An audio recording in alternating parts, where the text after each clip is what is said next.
Et l'histoire dont nous allons parler à présent pourrait d'ailleurs se raconter dans un livre, direction le château fort de Vos dans l'Allier. Une légende attire bien des curieux et même des chasseurs de fantômes. Alexis Jacquet et Émilie Cizarol. Sa silhouette inquiétante se dresse au-dessus de la forêt. Le château médiéval de Vos, ses couloirs interminables, ses 3 tours et ses 118 pièces. 11 siècles d'histoire et de nombreux mystères. On dit même la forteresse hantée par un étrange fantôme. Une histoire qui fascine toujours autant les visiteurs. La chambre de Lucie est dans la tour de l'horloge. Ah, c'est pas une invention, elle a réellement existé. Elle a vraiment existé. Ah, tout à fait, oui. Lucie, beaucoup de touristes associent ce nom au château ardéchois. Lucie a vraiment existé, au XVIe siècle. Ici au château, donc, elle était vraisemblablement la dame de compagnie de la comtesse. Une belle jeune fille dont le comte Guy de Daillon tombait perdument amoureux. Terriblement jalouse, la comtesse l'enferme alors dans la tour de l'horloge. Elle y serait morte de faim et de froid. Depuis, la jeune fille reviendrait hanter les lieux de son malheur.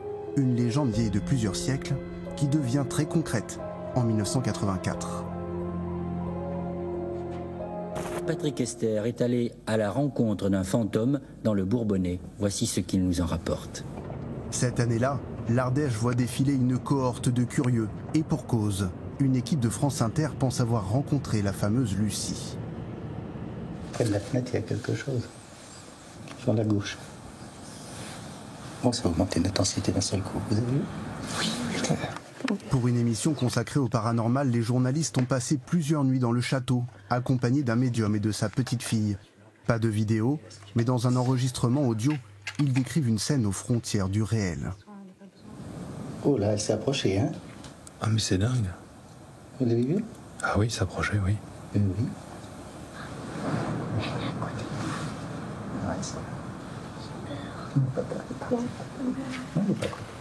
37 ans après, le mystère demeure entier. Pour le percer, ces 2 enquêteurs du paranormal ont obtenu une autorisation exceptionnelle, celle de passer la nuit dans le château.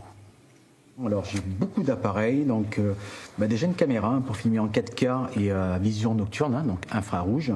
Le scanner, ça s'appelle un spectre laser qui va détecter tout ce qui est champ électromagnétique. Et c'est pour ça qu'on tenait à avoir énormément d'appareils, justement pour être le plus précis possible et pas partir sur du sensationnel et se dire voilà, il y a tout de suite un fantôme, etc.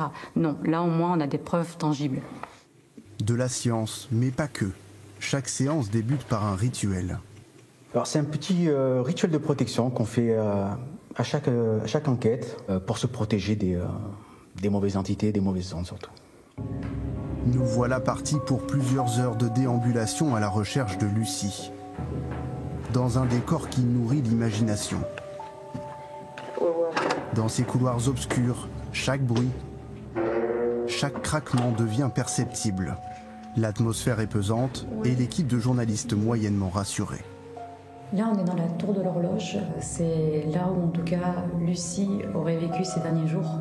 Il y a une atmosphère vraiment particulière ici. Quelques mètres plus loin, le fameux chemin de ronde, où le fantôme serait apparu à plusieurs reprises.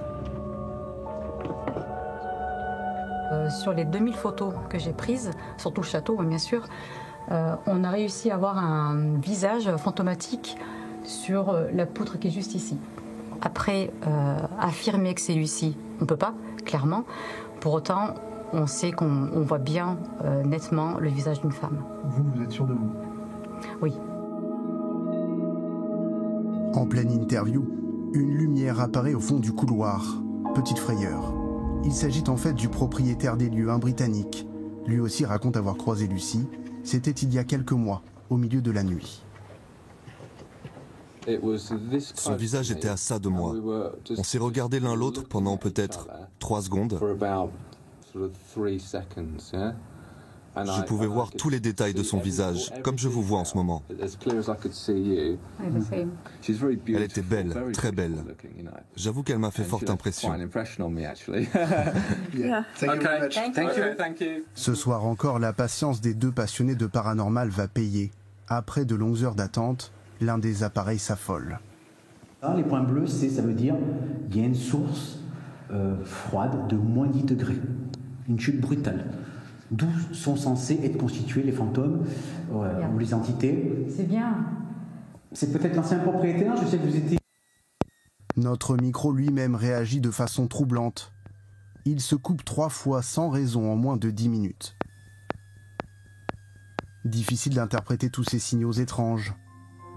Problème technique, apparition, nous n'aurons pas la réponse ce soir. Le château de Vos garde ses mystères. Une chose est sûre, l'endroit continue d'attirer comme un aimant, passionné d'histoire et amateur de surnaturel.